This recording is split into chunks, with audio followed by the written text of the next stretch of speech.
Hello students, आज हम लोग पढ़ेंगे मोल कंसेप्ट का लेक्चर नंबर 15। पहले हम डिस्कस करेंगे लास्ट लेक्चर का होमवर्क, ठीक है। उसके बाद हम लोग आएंगे स्टोइचियोमेट्रिक कैलकुलेशन पर, ठीक है, जिसमें हम लोग आज देखेंगे कुछ ट्रिक्स कि आपको एमसीक्यूज इजीली हैंडल हो जाए जो इससे चैप्टर से रिलेटेड है, ठीक है। और कुछ स्टूडेंट हो सकता है ये सोच रहे हो कि इतना लेट क्यों बता रहे हैं स्टोइचियोमेट्रिक कैलकुलेशन, तो उसके पीछे भी रीजन है, ठीक है। तो जब हम डिस्कस करेंगे तो आपको समझ में आ जाएगा, ठीक है। चलो हम लोग तो सबसे पहले आते हैं होमवर्क नंबर 19 पर। इसमें आपको दिया है 2 kg 60% pure sample of CaCO3 is heated to give CaO and CO2, ठीक है। Find volume of CO2 produced at STP। देखो एग्जाम में आपको मोस्टली CaCO3 का रिएक्शन नहीं दिया जाएगा कि उसको हीट करने से क्या बनता है, तो आपको वो याद रखना है। तो इसका रिएक्शन सबसे पहले लिखेंगे, क्या होगा, CaCO3 से बन रहा है CO और CO2। तो रिएक्शन सबसे पहले लिखो, CaCO3 से बन रहा है CO और CO2। ये सॉलिड है, ये सॉलिड है और ये गैस है। ये रिएक्शन आगे बहुत बार आएगा तो टेंशन लेने की जरूरत नहीं है, ये सब धीरे धीरे आपको वैसे भी याद हो जाएगा। इसको हीट किया गया, राइट। चलो क्या पूछा है कि CO2 जो फॉर्म होगा वो कितना बनेगा। पहले देखो ये बैलेंस है कि नहीं है, बैलेंस। तो बैलेंस है तो हम लॉजिक से भी क्वेश्चन को हैंडल कर सकते हैं। CaCO3 इसके बारे में क्या दिया हुआ है, 2 kg है ये, बट ये प्योर नहीं है, ये इम्प्योर है। उसमें कितना परसेंट है जो प्योर है, 60% ही प्योर है। तो रिएक्शन कौन सा होगा, प्योर जो पार्ट है इसका वो या इम्प्योरिटी। ऑब्वियस है, जो इसमें से 60% अगर प्योर है तो जो प्योर है पार्ट वही रिएक्ट करेगा, इम्प्योरिटी तो रिएक्ट करके CO और CO2 नहीं बनाएगा। तो CaCO3 से बना ये और ये CaO और CO2। ये कितना है, ये है 2 kg। 2 kg मतलब 2000 ग्राम। तो ये तो इम्प्योर है, हमको चाहिए ओनली प्योर। तो बताओ प्योर कितना होगा। प्योर जो होगा इसमें ये होगा सिर्फ 60%। तो 2000 इंटू 60/100 ये कितना होगा, ये हो गया, इसको कैंसिल करो, ये होगा कितना 1200, यही ना होगा। 1200 क्या 2000 ग्राम में था, 2 kg है ना, बट हमने ग्राम में कन्वर्ट कर दिया तो ये आएगा ग्राम।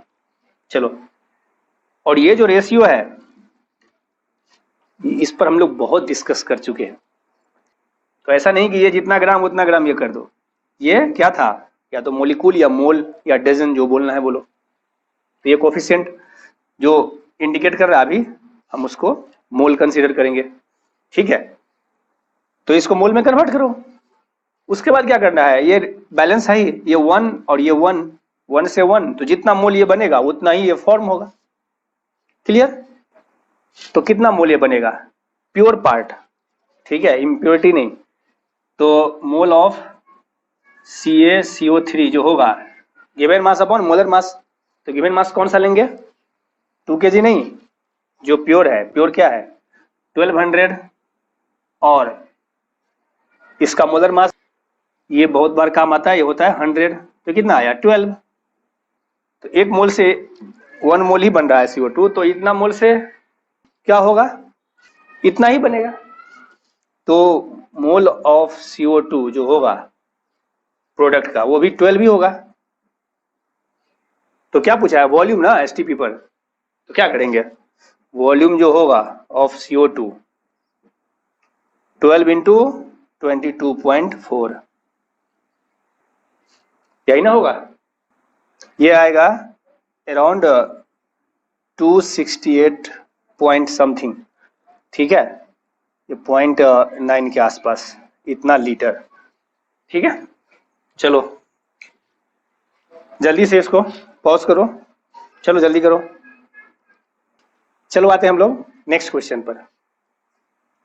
नेक्स्ट क्वेश्चन में देखो क्या है, 12 ग्राम CaCO3 sample on heating completely decomposes into 5.6 gram CaO and 4.4 gram CO2। तो CaCO3 हीटिंग के बाद डिकम्पोज हो रहा है किसमें, CO और CO2 में, यही ना। अब क्या पूछ रहा है आपको, find percentage purity of the sample.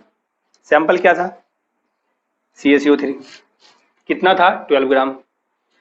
अब परसेंटेज प्योरिटी पूछ रहा है आपको, तो इसका मतलब है कि इसमें कुछ पार्ट इम्प्योरिटी भी होगा। तो देखो इससे जो ये बन रहा है CO और CO2, तो ये दोनों जो बन रहा है प्रोडक्ट, ये इसके प्योर फॉर्म से बन रहा होगा या इम्प्योरिटी से भी, अब ये भी डिस्कस किए। ओनली इसका प्योर पार्ट ही ये बना रहा होगा, ठीक है। तो ये जो है ये ओनली जो इसका प्योर पार्ट है, प्योर CaCO3 जो है, वही ये प्रोडक्ट बना रहा होगा। क्लियर। चलो ये कितना बनता है ये भी तो देखना है, ये जो बन रहा है ये कितना बन रहा है। ठीक है, कोई सोच रहा होगा कि इसमें तो इंफॉर्मेशन बहुत कम दिया हुआ है, फिर कैसे हम करें, इसमें कैसे करें, ये सोच रहा होगा। ये दोनों का इंफॉर्मेशन दिया हुआ है। इसको कोई सोच रहा होगा लिमिटिंग रिएजेंट कंसेप्ट लगाए, लेकिन वो भी नहीं लग रहा है, क्योंकि वो तो रिएक्टेंट के लिए था, यहाँ तो प्रोडक्ट का दिया हुआ है मास। रिएक्टेंट से प्रोडक्ट बन रहा था, वहां ना लिमिटिंग रिएजेंट लगाएंगे। ऐसा नहीं कि इस दोनों का मोल फाइंड करो और लिमिटिंग रिएजेंट निकाल दो। अरे ये वापस थोड़े ना आ रहा है, ये रिएक्टेंट थोड़े ना है कि इससे प्रोडक्ट बन रहा है। यहाँ रिएक्टेंट ये है, इससे ये प्रोडक्ट बन रहा है, तो आप लिमिटिंग रिएजेंट कॉन्सेप्ट यहाँ अप्लाई नहीं कर सकते। फिर कैसे करें सोल्व। तो देखो ये कितना बन रहा है, 5.6 ग्राम और ये 4.4 ग्राम। ठीक है, दो ही प्रोडक्ट है या कोई तीसरा भी है, दो ही है। अब ये बताओ किसी जमाने में, ठीक है ज्यादा दिन नहीं हुआ अभी, law of conservation of mass पढ़े थे, बोलो। Mass is neither created not destroyed, तो मास कंजर्व होता था। तो इसका मतलब ये नहीं कि यहाँ जो 12 ग्राम था ये यहाँ भी 12 ग्राम होना चाहिए। अरे 12 ग्राम तब होता जब ये पूरा का पूरा CaCO3 पूरा CaCO3 रिएक्ट करता, तब ना होता 12 ग्राम। बट सिर्फ इसका प्योर पार्ट ही रिएक्ट किया है, इसका मतलब ये जो है सिर्फ इसके प्योर पार्ट से ही आया है। कोई सोच रहा होगा ये कैसे पता चलेगा कि पूरा रिएक्शन हो गया। अरे क्वेश्चन में ही दिया हुआ है कंप्लीटली डिकम्पोजेज, पूरा रिएक्शन हो गया है वो, जितना था प्योर। तो law of conservation of mass apply करो यहाँ। तो अप्लाई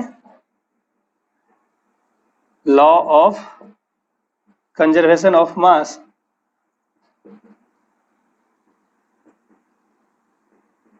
ठीक है,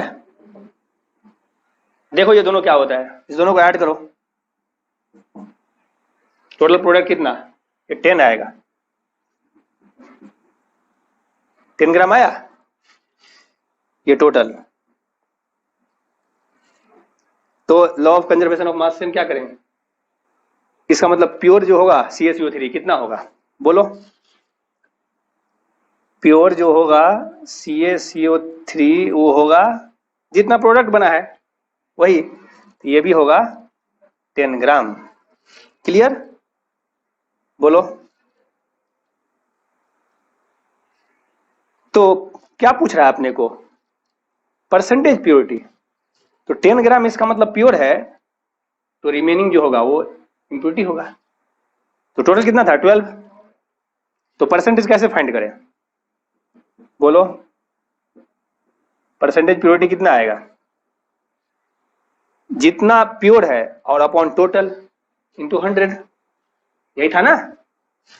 तो परसेंटेज प्योरिटी जो आएगा pure upon total mass pure mass कितना है 10 और अपॉन टोटल कितना 12 और इनटू 100, यही ना आएगा। अब इसका वैल्यू देखो कितना आता है, ये आएगा कितना 6 और ये 5, फिर ये 3 और ये 50, यही ना हुआ। मतलब ये आएगा 250/3, ये आएगा अप्रॉक्स 83.3%। ठीक है, चलो जल्दी से लिखो इसको। चलो अब हम लोग आते हैं जिसका था सबको इंतजार, ठीक है, स्टोइचोमेट्रिक कैलकुलेशन। तो हेडिंग डालो सबसे पहले स्टोइचोमेट्रिक कैलकुलेशन।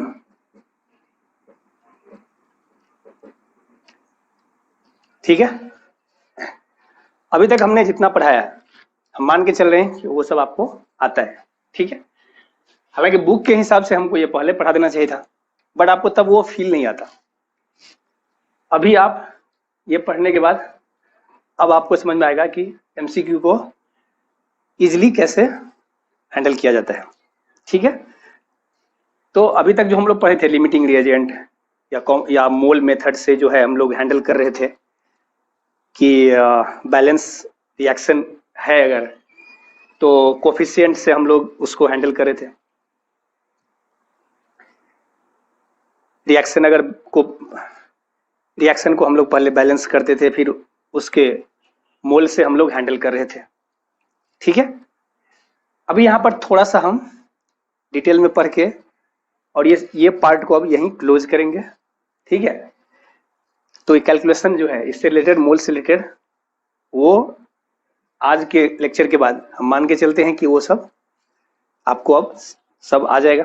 ठीक है, तो पहले का कंसेप्ट ही यूज करना है बस। अभी जो हम पढ़ाएंगे उसके बाद आपको क्वेश्चन थोड़ा इजीली हैंडल होगा। ठीक है, वो आप पढ़ने के बाद खुद ही समझ जाएंगे। इसमें भी हम लोग एक्चुअली मोल का ही डील करेंगे। ठीक है, बस आपको नाम अलग दिख रहा होगा बट है वही चीज। इसमें भी बेसिकली हम लोग मोल से ही हैंडल करेंगे रिएक्शन को। ठीक है, तो ये हम लोग आते हैं मोल मेथड। ठीक है, तो इसमें लिखो मोल मेथड। हम लोग अभी जितना पढ़े हैं बस वही चीज है, बस नाम आपको अलग दिख रहा है। ठीक है, नाम डिफरेंट दिख रहा है क्योंकि बुक में किसी बुक में आपको इस नेम से ये सब चीज मिलेगा, तो आप कंफ्यूज ना हो और एमसीक्यू इजीली आप हैंडल कर सको, इसलिए हम अभी बता रहे हैं। अभी शॉर्टकट बताएंगे जिससे आप इजीली एमसीक्यू को हैंडल करेंगे। चलो मोल मेथड में, इसमें देखो हम लोग पहले पढ़े थे कि रिएक्शन को बैलेंस कर दें हम। ठीक है, तो कोफिशिएंट जो था उस पर हमने बहुत डिस्कस किया था कि वो कोफिशिएंट मास नहीं है, वो क्या था, नंबर को इंडिकेट कर रहा था, या तो मोलिक्यूल या आप मोल उसको मान लो। तो बस उसी से ये भी हैंडल हो जाएगा। ठीक है, और एक लाइन में हम एमसीक्यू को सॉल्व कर देंगे। ठीक है, तो चलो मोल मेथड में पहले इसमें लिखो, अभी हम बुक का लैंग्वेज लिख रहे हैं। For any balanced chemical reaction, देखो कंडीशन क्या है कि रिएक्शन बैलेंस होना चाहिए। ठीक है, ये कंडीशन है। तो इसमें मान लेते हैं हम कोई रिएक्शन है, मान लो A+B से C+D बन रहा है। ठीक है, और इसका कोफिशिएंट भी मान लो कुछ, इसका स्मॉल a, इसका स्मॉल b, इसका स्मॉल c, इसका स्मॉल d। ठीक है, तो रूल क्या है, पहले हम रूल पर आते हैं, फिर हम डिस्कस करेंगे कि रूल क्यों है ऐसा। तो रूल है कि मोल ऑफ ए अपॉन इसका coefficient a is equal to mole of B upon इसका coefficient is equal to mole of C upon इसका coefficient equal to mole of D upon D. ठीक है, अब ये जो रूल है, मतलब इसको हम शॉर्ट में N A by A equal to N B by B equal to N C by C equal to N D by D लिख सकते हैं। अब आप सोच रहे होंगे ये ऐसा कैसे हो गया, और अगर ऐसा होता है तो बहुत आसान है। तो इसमें कंडीशन है, स्टूडेंट क्या करते हैं, खास करके नीट के स्टूडेंट याद तो कर लिए, बुक की मेथड से याद कर लिए, हाँ ये ऐसे होता है, और एग्जाम में क्वेश्चन घुमा दिया, एग्जाम में पता चला एक एक्सेस में डाल दिया, फिर आप उसको लेकर के अगर सोल्व कर दिए, जो एक्सेस पार्ट है, रिएक्टेंट जो एक्सेस में है, फिर तो, और वो भी ऑप्शन देगा, तो ये भी ध्यान रखना है। और हम इसको समझाने के लिए मेरे पास इलाज तो है ही, एग्जाम्पल हम देंगे। लिमिटिंग रिएजेंट में जो एग्जाम्पल दिए थे याद करो, कौन सा, थाली याद है ना, प्लेट का। यहाँ भी हम कुछ उसी टाइप का एग्जाम्पल देंगे कि आपको सब क्लियर हो जाएगा, कोई कंफ्यूजन नहीं रहेगा। ठीक है, तो इसमें जो कंडीशन है, एनी बैलेंस्ड केमिकल रिएक्शन, ये बैलेंस होना चाहिए। बैलेंस का मतलब नहीं कि आपने ये बैलेंस कर दिया, मतलब आप बैलेंस का मतलब ये है कि आपको जो डेटा दिया हुआ है, mole of A, mole of B, mole of C, mole of D, ये भी इसी रेशियो में दिया हुआ है। ठीक है, तभी ये फॉलो करेगा, मतलब ये और ये तो दोनों रिएक्टेंट है, खत्म ही हो जाएगा, इसमें कोई लिमिटिंग रिएजेंट नहीं होगा, कोई एक्सेस रिएजेंट नहीं होगा। ठीक है, अब ये एग्जांपल सब क्लियर हो जाएगा, टेंशन लेने की जरूरत नहीं है, सबका इलाज है मेरे पास। तो अभी एग्जांपल पर ही आते हैं, क्यों इसमें ज्यादा टाइम वेस्ट करें, आपको सब क्लियर ही हो जाएगा। मान लो उस दिन का डेटा तो मुझे याद नहीं है क्या क्या लिए थे, मान लेते हैं कोई, फिर से जो है एक प्लेट है, ये 1 प्लेट। पिछले बार क्या था, आप पार्टी दे रहे थे कुछ, तो आपके पास फूड आइटम्स थे, तो क्वेश्चन ये था कि कितने लोग खाएंगे, यही था ना, और डेटा दिया हुआ था, एक प्लेट में कुछ शायद 4 रोटी, मतलब चपाती जो भी बोलो, 2 दाल, कुछ स्वीट्स, ऐसे ही कुछ था डेटा, और आपके पास कितना है उसके अकॉर्डिंगली हम लोग देखते थे कि कितने प्लेट खा सकते हैं, यही था ना। तो वहां पर क्या था, कुछ आइटम, जैसे घर में पार्टी होता है तो ऑब्वियसली सब कुछ रेशियो में नहीं होता, कुछ आइटम एक्स्ट्रा होता है। तो आफ्टर सम टाइम उसमें क्या होता है कि कुछ आइटम खत्म हो गया, मान लो चपाती ही खत्म हो गया, रोटी ही खत्म हो गया, उसके बाद अगर सब्जी बचा हुआ है, दाल बचा हुआ है, तो भी आप नहीं खिला सकते लोगों को, लोग नहीं खाएंगे। ठीक है, क्योंकि प्लेट में यहां हम मान के चल रहे हैं कि सब सारे आइटम्स हैं। तो सिचुएशन क्या था कि लिमिटेड था, अनलिमिटेड नहीं था, फिक्स था, एक प्लेट में कितना जो है आइटम्स हम रख सकते हैं, और फिर क्वेश्चन था कितने लोग खाएंगे, यही था ना। अब यहां भी कुछ ऐसा ही है, बट इस बार सिचुएशन थोड़ा अलग है।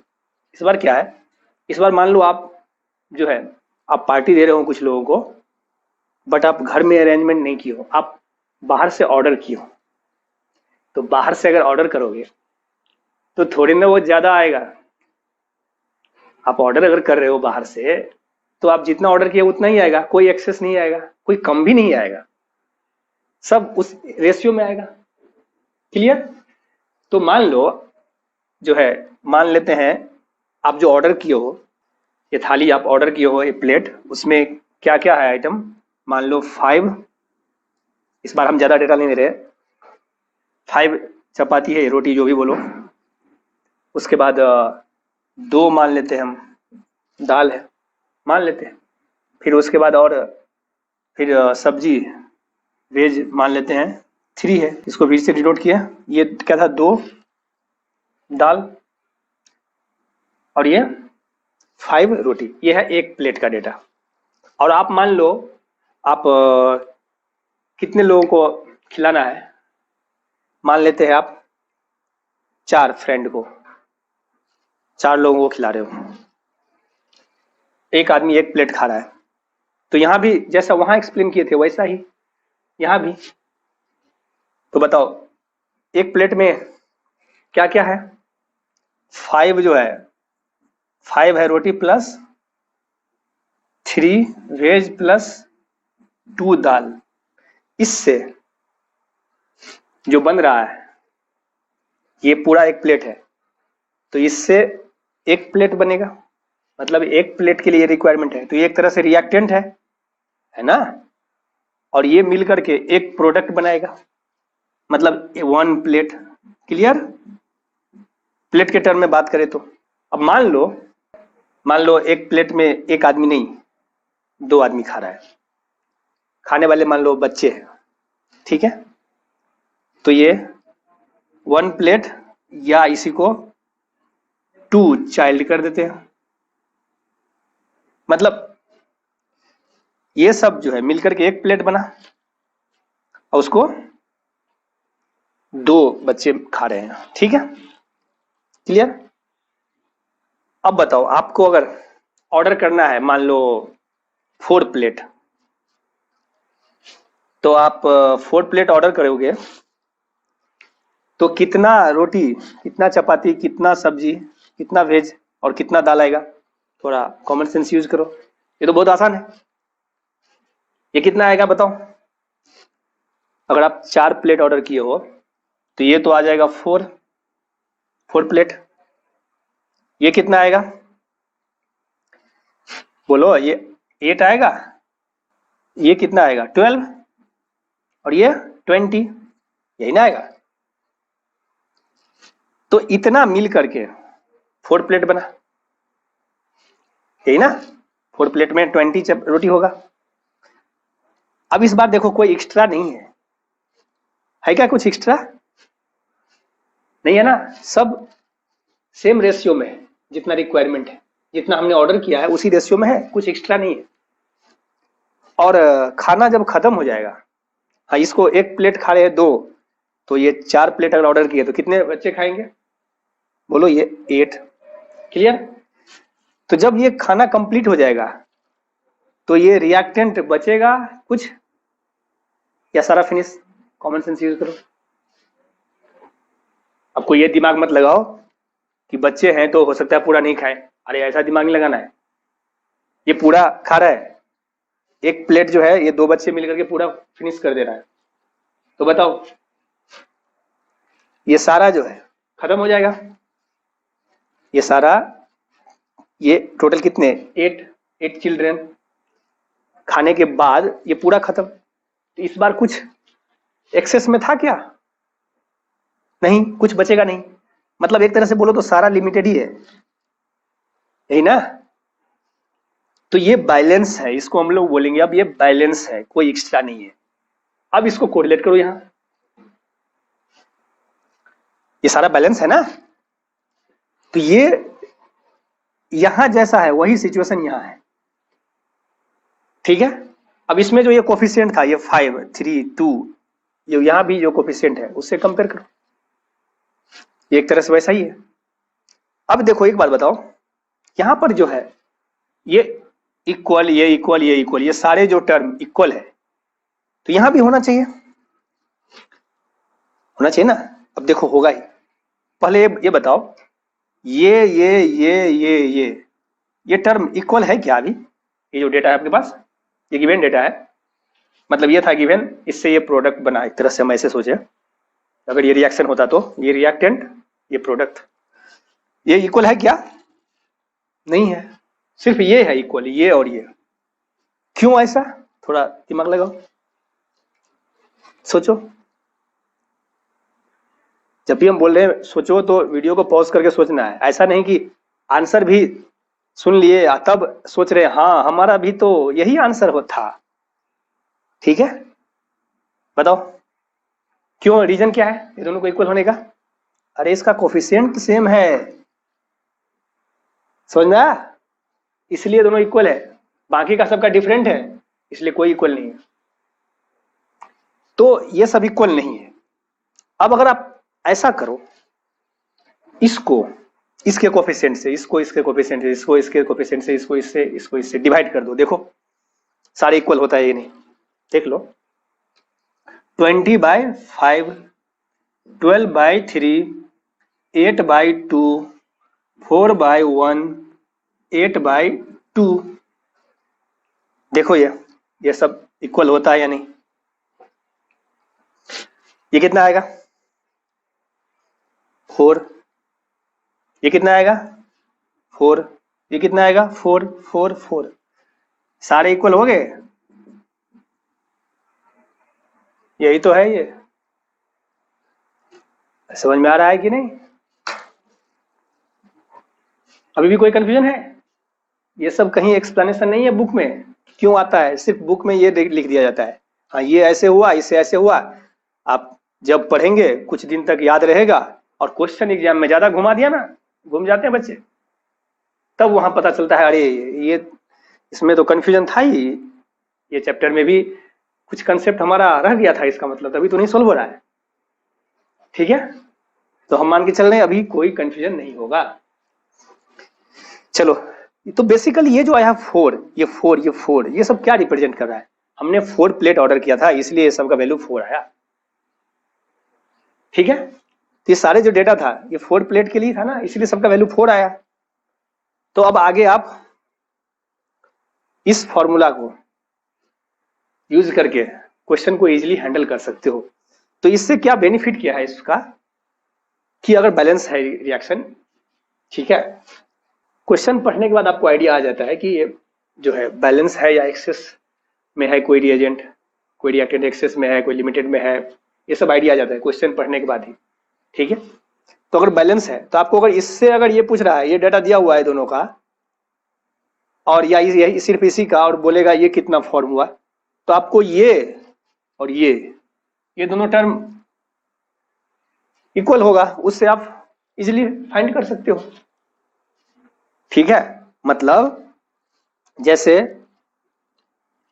मान लो आपको इससे या इसका डेटा दिया, बोलेगा कि कितना रिएक्टेंट जो है बी का मोल कितना रिक्वायरमेंट है। जैसे यहां पर आपको पूछा, बताओ इस प्लेट में, इस प्लेट का तो डाटा दिया हुआ है, आपने जो ऑर्डर किया है 4 प्लेट, तो उसमें कितने 20 चपाती होंगे। तो पूछेगा कि बताओ सब्जी कितना है उसमें, वेज कितना है। तो आप इसको फाइंड नहीं कर सकते क्या? कैसे, इसको कैसे फाइंड कर सकते?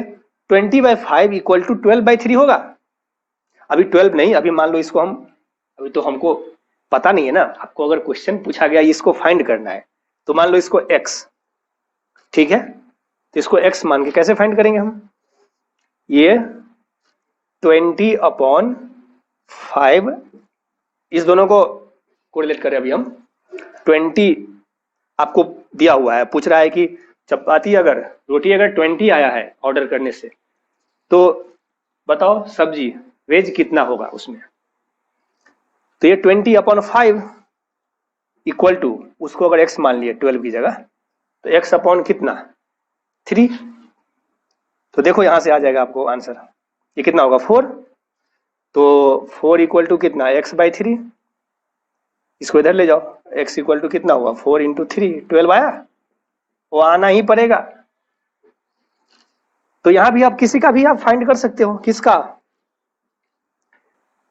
मान लो Na/A को इससे कोरिलेट करना है, इसका डेटा से ये फाइंड करना है, तो डायरेक्टली हम लिख सकते हैं Na/A इक्वल टू ND/D। ये सबसे हमको कोई मतलब ही नहीं है बीच वाले टर्म से, डायरेक्टली आप एक से रिएक्टेंट से दूसरे प्रोडक्ट को आप कोरिलेट कर सकते हो। लेकिन ये कब बैलेंस है, तब ये डेटा जो दिया हुआ है वो बैलेंस का, और रिएक्शन के बाद ये कंप्लीट खत्म हो जाना चाहिए। ठीक है, ये कंप्लीट अगर खत्म हो गया, कंप्लीटली फिनिश, जैसे 4 प्लेट 8 बच्चे खा रहे हैं, 8 बच्चे खाने के बाद ये कुछ बचेगा क्या? ये कुछ नहीं बच रहा है, इसमें से कोई भी नहीं। तो कोई भी डेटा से हम ये 8 कितने बच्चे खाएंगे, इसमें से तीनों में से कोई भी डेटा से हम फाइंड कर सकते हैं। सिर्फ एक डेटा से, चाहे ये चाहे ये, किसी से भी। यहां तक क्लियर है ना? अभी हम उसको भी प्रूफ कर देते हैं। जिससे भी आपको किसी दूसरे को फाइंड करना है उसके साथ रिलेशन फाइंड करो। तो ये, या इसी को हम ऐसे भी लिख सकते हैं, Na by N D upon A, उधर गया ए अपॉन डी, ऐसा भी लिख सकते हैं। चलो अब आते हैं वो उस डेटा पर।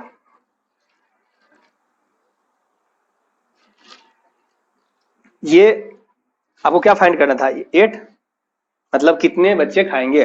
सिर्फ आपको ये दिया हुआ है, मान लो कि ऑर्डर जो आया है उसमें वेज कितना है, सब्जी कितना है, 12। तो बताओ कितने बच्चे खाएंगे। तो देखो आपको ये सब से मतलब ही नहीं है, लेकिन ये क्लियर है कि ये सब जो है वो कम नहीं पड़ना चाहिए।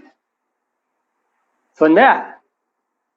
कम नहीं पड़ना चाहिए। हाँ, अब एक बात और है, देखो बुक में सिर्फ इतना दिया हुआ है, लेकिन लिमिटिंग रिएजेंट भी अगर ये होता तो भी आंसर सही आता आपको। कैसे?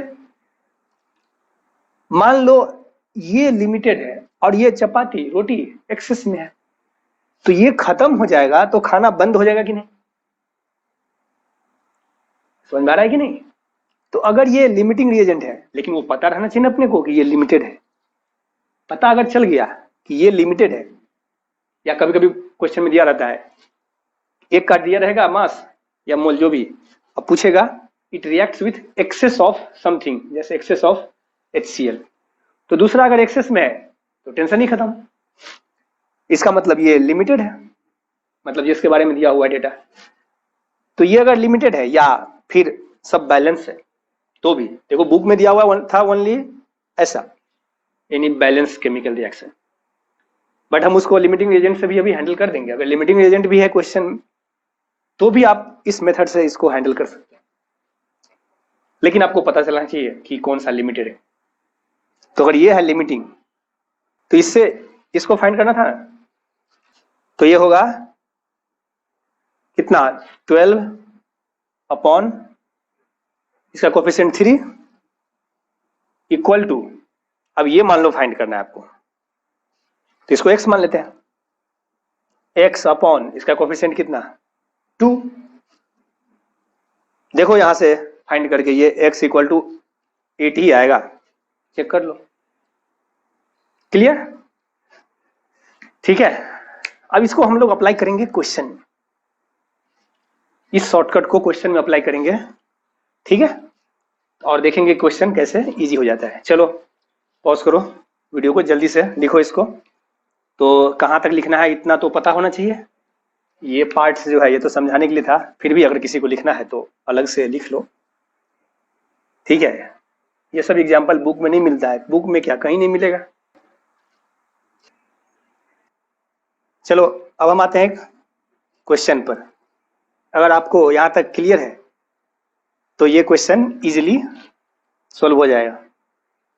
ठीक है, चलो इसको जल्दी से लिखो और वीडियो को पॉज करके इस क्वेश्चन को जल्दी से सॉल्व करो। ठीक है, चलो अब हम आते हैं इस क्वेश्चन पर। Na इक्वल टू क्या है, 20। ये जो रिएक्शन दिया हुआ है कुछ नहीं बोला है, मतलब हम मान के चलेंगे कि ये बैलेंस है। आपको क्या क्या डेटा दिया हुआ है, Na मतलब मोल ऑफ ये दिया हुआ है कितना, 20। अब उसमें एग्जाम्पल में जैसे रोटी का चपाती का था ना, कितना 20 ही था। और मान लो आपको ये पूछता कि बताओ कितने सब्जी होंगे, ठीक है, कितने दाल होंगे उसमें और कितने लोग खाएंगे, तो ये उसी टाइप का तो है। तो Na दिया हुआ है 20, तो इसका मोल अपॉन इसका कोफिशिएंट इक्वल टू इसका मोल अपॉन इसका कोफिशिएंट इक्वल टू इसका मोल अपॉन इसका कोफिशिएंट, इसका मोल अपॉन इसका कोफिशिएंट। तो ये तो सीधा सीधा एक ही लाइन में आंसर आएगा, Na बाय ए क्या है 4, यही ना, इक्वल टू NB बाय इसका coefficient 3 equal to NC by 5 equal to ND by 6। अब ये जो वैल्यू है ये कितना आएगा, Na बाय 4, ये आ गया कितना, ये दिया हुआ है 20, तो 20/4 मतलब कितना ये आएगा 5। तो ये टर्म आ गया 5। तो आपको जिसका भी निकालना है डायरेक्ट निकाल सकते हैं, यही इक्वल टू इसके होगा, यही इक्वल टू इसके, यही इक्वल टू इसके। बताओ एन बी कितना होगा यहाँ से, एन बी इक्वल टू कितना है, इसको इधर ले जाओ, या 5, तो 5 × 3, 5 × 3 ये आएगा 15। सिमिलरली एन सी, बोलो जल्दी जल्दी, ये तो बहुत सिंपल क्वेश्चन हो गया। 5 को इधर ले जाओ, इधर ये वैल्यू आया 5, तो 5 × 5 ये आया 25, और ये N D equal to similarly 6 × 5 30। तो ये तो बहुत ही आसान क्वेश्चन निकला। चलो जल्दी से लिखो इसको, इसमें क्या लिखना है, ये तो बहुत ही सिंपल क्वेश्चन है। चलो अब हम लोग 1 बाय 1 देखेंगे कि क्वेश्चन जो है कभी मास रिलेटेड होगा, कभी मास से वॉल्यूम होगा, कभी मास से मोल होगा। तो हम 1 बाय 1 इसको हैंडल करेंगे, ठीक है, और एक लाइन में आंसर आएगा, ठीक है। तो ये शॉर्टकट है। कुछ स्टूडेंट हो सकता है ये पूछे या उसके दिमाग में ये आए कि जब ये पढ़ने के बाद कि जब इतना आसान था, ये इतना सिंपल वे में हो रहा था, तो शुरू में ही क्यों नहीं बता दिए, इतना लेक्चर के बाद ये सब बता रहे हैं, ये तो स्टार्टिंग बता देते इतना टेंशन नहीं होता। तो इसके पीछे भी रीजन है। अगर हम पहले ही शॉर्टकट पढ़ा देते हैं तो आप डिटेल में पढ़ने छोड़ देते, आपको इंटरेस्ट फिर थोड़ा कम आ जाता, और डिफिकल्ट क्वेश्चन हो सकता है आपसे सोल्व भी नहीं होता। अभी आपका लेवल बढ़ चुका है, ठीक है, और आप जो है अभी जो क्वेश्चन हम देंगे उसको आप पहले के मेथड से भी, कॉमन सेंस से भी आप हैंडल कर सकते हैं, बट इस मेथड से अभी जो बताएंगे उससे आपको सोल्व करना बहुत आसान हो जाएगा। चलो पहले आते हैं हम लोग मास एनालिसिस, ठीक है। तो इसमें किस टाइप के क्वेश्चन आएंगे, मतलब आपको एक रिएक्टेंट का या हो सकता है प्रोडक्ट का ही, किसी एक का आपको मास दिया हो और दूसरे का पूछ रहा हो, मतलब मास से आपको मास को एनालाइज करना है, यही ना। तो इसका एक एग्जांपल ही ले लेते हैं हम, क्वेश्चन से ही समझ जाएंगे। देखो कैलकुलेट मास ऑफ, देखो ये क्वेश्चन हम इस टाइप के क्वेश्चन हम पहले भी कर चुके हैं, बट वहां पर हम लोग जो मेथड यूज करते थे या तो कॉमन सेंस का या लिमिटिंग रिएजेंट का, इस टाइप का जो बुक का मेथड याद है, Na/A से हम लोग जो है उससे हैंडल करते थे। जो लिमिटिंग रिएजेंट का Na/A या Nb/B टर्म था उसको प्रोडक्ट के कोफिशिएंट से मल्टीप्लाई करते थे। अभी हम डायरेक्ट सॉल्व कर सकते हैं, हाँ यहाँ भी, लेकिन लिमिटिंग रिएजेंट अगर है तो वो पता होना चाहिए, ऐसे नहीं सॉल्व कर सकते आप। तो calculate mass of H2O formed from 48 gram O2, ठीक है। तो आपको क्या पूछ रहा है, 48 ग्राम O2 दिया हुआ है और उससे वाटर बन रहा है, उसका मास पूछ रहा है। तो देखो मास सही मास यही ना, आपको गिवन मास है O2 का और H2O का मास पूछ रहा है। अब इसमें आप बोलोगे कि H2 के बारे में तो कुछ दिया नहीं है, वाटर तो फॉर्म होता है O2 और H2 दोनों से मिलके ना, तो H2 क्यों नहीं दिया है? अरे नहीं दिया है इसका मतलब कॉमन सेंस यूज करना है कि H2 इसका मतलब सफिशिएंट है, मोर देन सफिशिएंट, ठीक है। तो इसका मतलब ये लिमिटेड है, तो ये लिमिटिंग रिएजेंट हो गया। तो हमको इसी डेटा को यूज करना है, बस दूसरे से मतलब ही नहीं है, ठीक है। हमको सिर्फ इसी डेटा को यूज करना है, दूसरे से मतलब ही नहीं।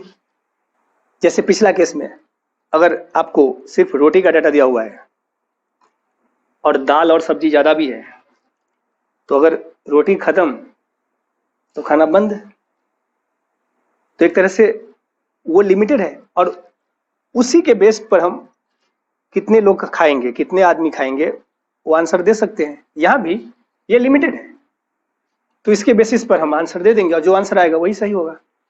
चलो पहले तो इसका रिएक्शन लिखो। रिएक्शन तो लिखना ही पड़ेगा। क्या होगा, H2 प्लस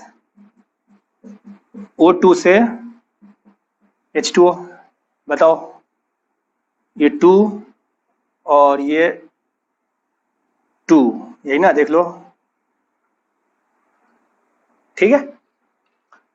हाँ, कोई सोच रहा होगा कि हम यहाँ 2 नहीं लिख करके इसी को हाफ कर दिया, उससे आंसर पर कोई इफेक्ट नहीं आएगा, आंसर सेम रहेगा, आप चेक कर लो। चलो, क्या दिया हुआ है अपने को, इसका डाटा नहीं दिया हुआ है, मतलब ये अनलिमिटेड है, तो ये दिया हुआ है बस, और इसका पूछ रहा है। तो इसको जनरल मेथड जो है, कॉमन सेंस से हम हैंडल कर सकते हैं। मोल एक बार फाइंड करो इसका, फिर Na/A टर्म, फिर इसके कोफिशिएंट से मल्टीप्लाई करो। इतना लंबा प्रोसेस में नहीं जाना है, हम एक लाइन में इसको सॉल्व करेंगे। ठीक है। इसका कितना है मास, ये है 48 ग्राम, यही ना, ये है 48 ग्राम, और इसका पूछ रहा है आपको। क्लियर। तो हम आते हैं अभी जो पढ़े हैं, Na/A इक्वल टू NB/B। अब देखो ये खत्म तो रिएक्शन स्टॉप, तो डायरेक्ट रिलेशन है इससे। तो इसका मोल अपॉन इसका कोफिशिएंट इक्वल टू इसका मोल अपॉन इसका कोफिशिएंट। बताओ इसका मोल कितना, कैसे फाइंड करें। इसका मोल जो होगा 48 अपॉन कितना, ये जो होगा N ऑफ O2 कितना होगा, 48 अपॉन इसका मोलर मास कितना 32, ये आएगा कितना 16 से गया 3/2, और इसका मोल वाटर का मोल। अब आप बोलोगे इसका मोल कैसे फाइंड करें, इसका मोल कैसे फाइंड करें, आप ये बोलोगे इसका तो मास दिया ही नहीं है। अरे तो नहीं दिया है तो W टर्म में ही फाइंड कर सकते हैं ना, या W की जगह हम X मान लो तो भी।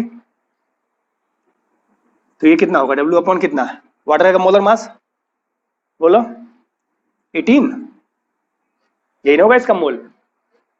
क्लियर।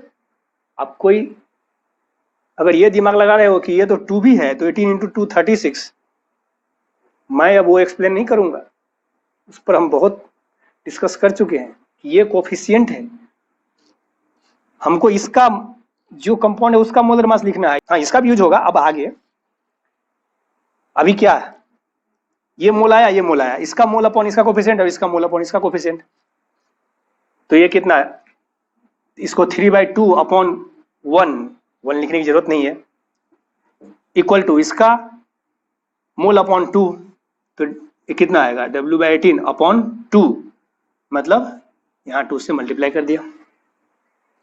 देखो ये फाइनली हमको सिर्फ ये चाहिए, समझ में आया, हमको सिर्फ ये चाहिए, तो ये आंसर आ गया कितना, 2 के कैंसिल, W इक्वल टू कितना, बोलो 18 को इधर ले जाओ, 3 × 18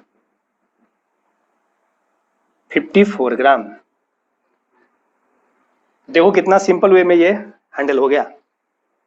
कोई सोच रहा होगा अभी भी इतना सिंपल कहाँ लग रहा है, अरे तो हम समझाने के लिए स्टेप बाय स्टेप इतना किए हैं। एग्जाम में बस देखो, एग्जाम में इसको कैसे सोल्व करना है। सबसे पहले बैलेंस इक्वेशन लिख लेंगे, 2H2 प्लस O2 से 2H2O। अब कोई सोच रहा होगा ये तो हम बड़ा लिख रहे हैं तो स्पेस तो ज़्यादा ले रहा है। अरे ये बोर्ड पर लिख रहे हैं हम, इसलिए बराबर लिख रहे हैं, ठीक है। एग्जाम में इतना बड़ा थोड़ा नहीं लिखना रहता है, अगर आप ऑफलाइन एग्जाम दे रहे हैं तो। बस हमको मतलब है ये कोफिशिएंट से। अब देखो H2 से कोई मतलब नहीं है, ये टर्म की कोई जरूरत ही नहीं है। ऑक्सीजन का मास दिया हुआ है कितना 48 ग्राम, और इसका मास फाइंड करना है। देखो एक लाइन में आंसर आएगा, इसका दिया हुआ है 48 ग्राम, तो 48 अपॉन इसका मोलर मास 32, यही ना, मोल आ गया। और इसका कोफिशिएंट से हम एक ही बार सब काम करते जाएंगे। इसका कोफिशिएंट 1 है तो इंटू 1, मतलब 1 से डिवाइड किया एक्चुअली, और ये इक्वल टू इसका मास मान लो x मान लिया हम, या W ही मान लिया, चलो W अपॉन इसका मोलर मास 18 और इसका कोफिशिएंट 2 से डिवाइड करेंगे मतलब 2, बस इतना में आंसर आ गया। क्लियर? ये 3 और ये 2 और ये 2 कैंसिल,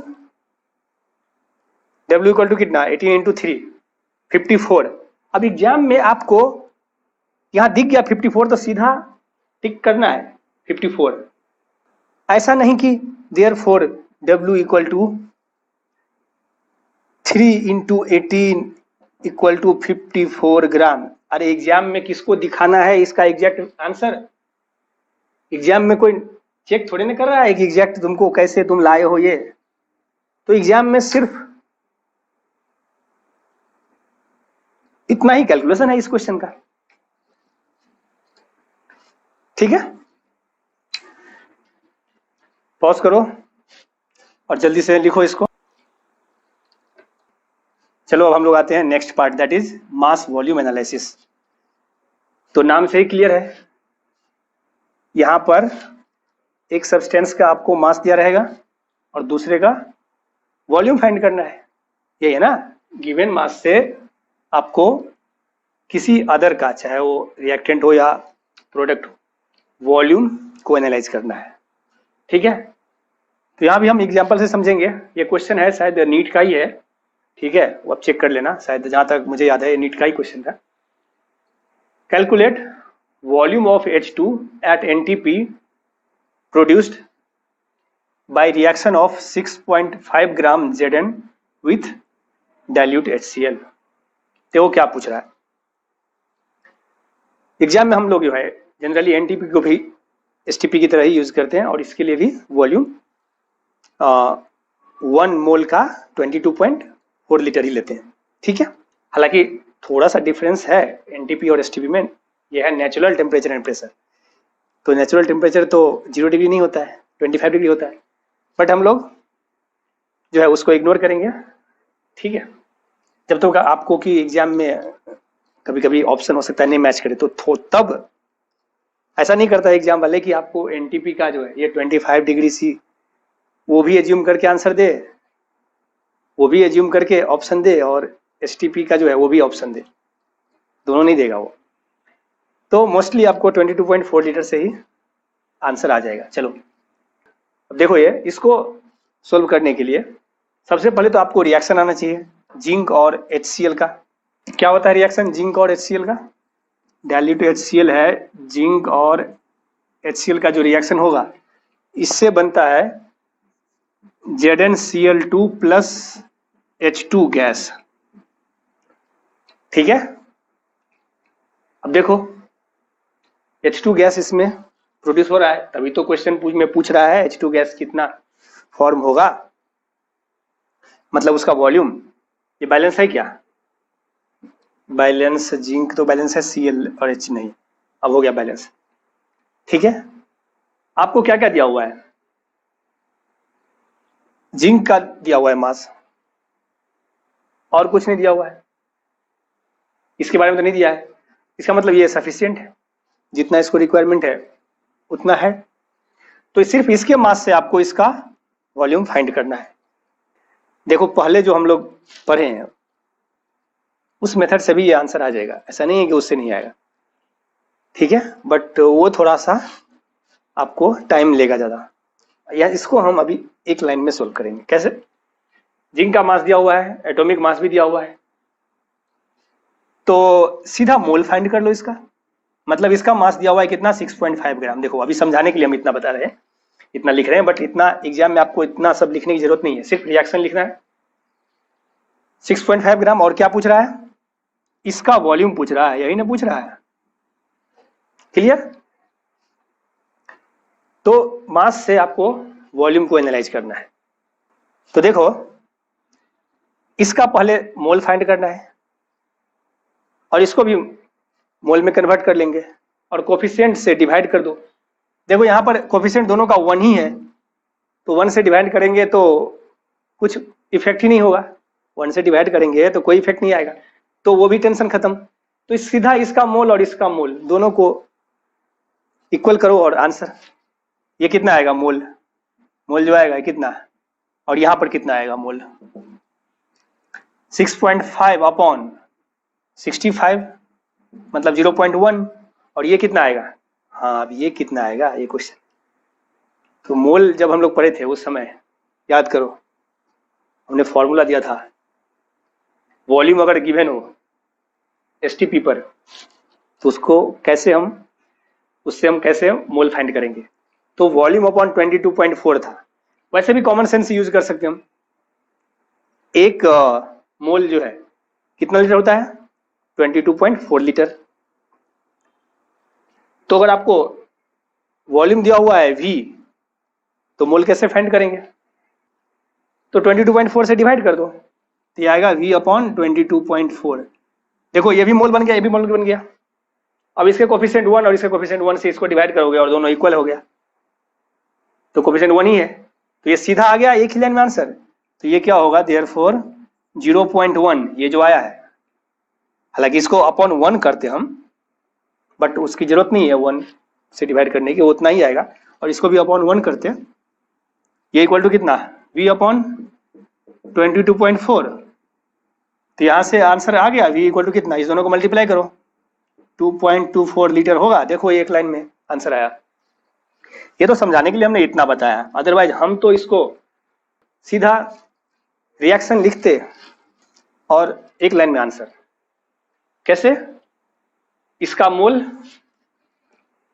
ये मास है और ये वॉल्यूम पूछ रहा है, तो 6.5 अपॉन 65 इक्वल टू ये मोल और अपॉन 1 और इक्वल टू ये वॉल्यूम अपॉन 22.4 अपॉन 1।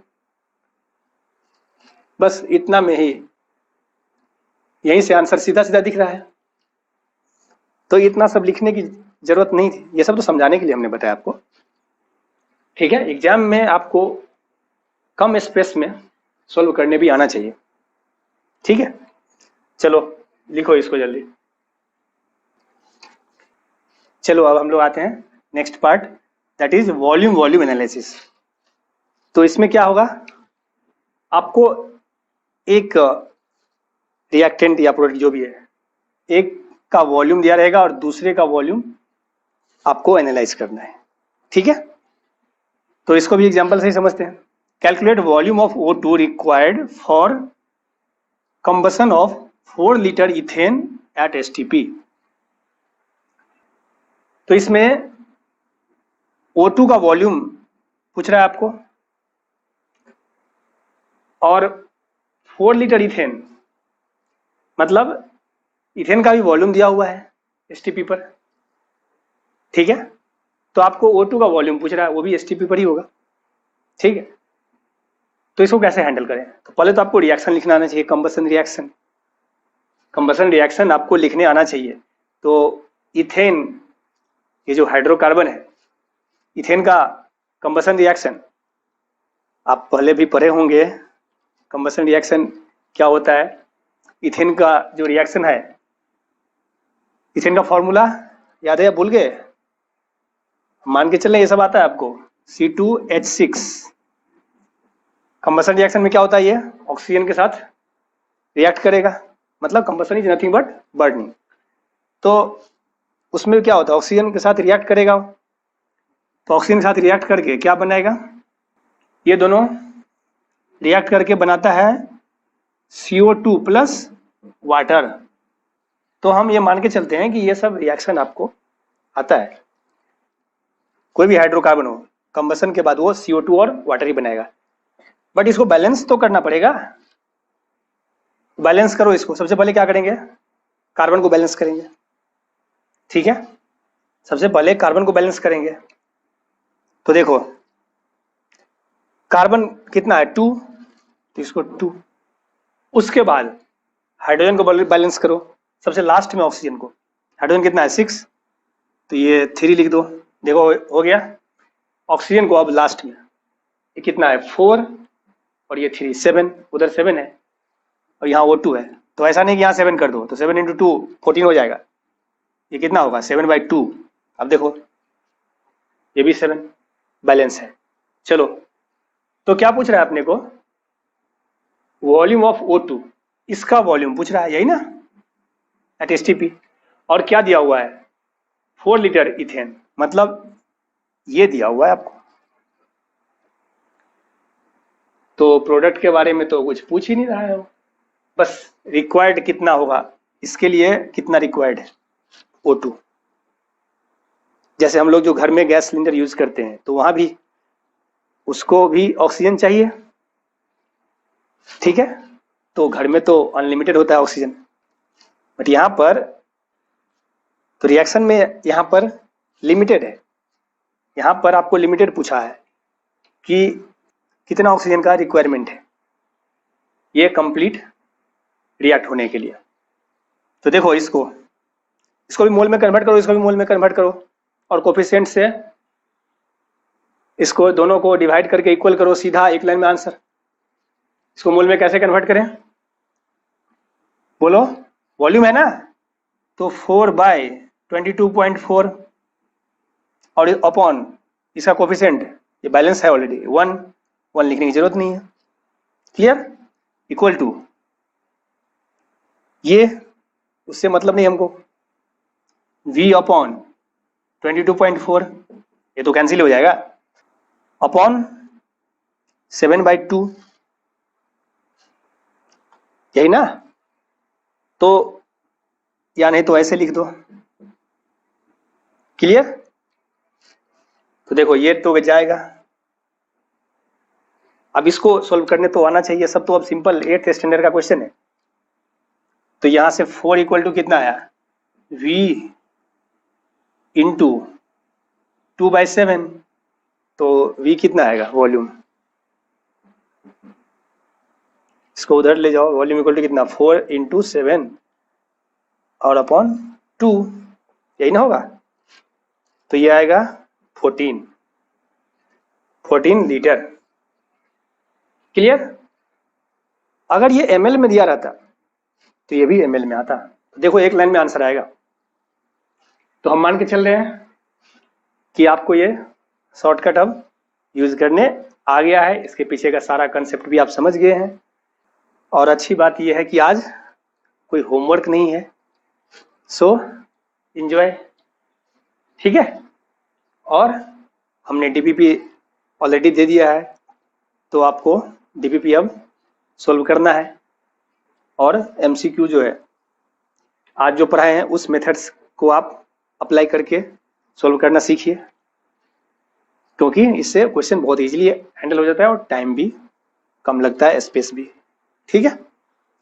चलो, तो हम लोग मिलेंगे नेक्स्ट लेक्चर में, तब तक के लिए गुड बाय।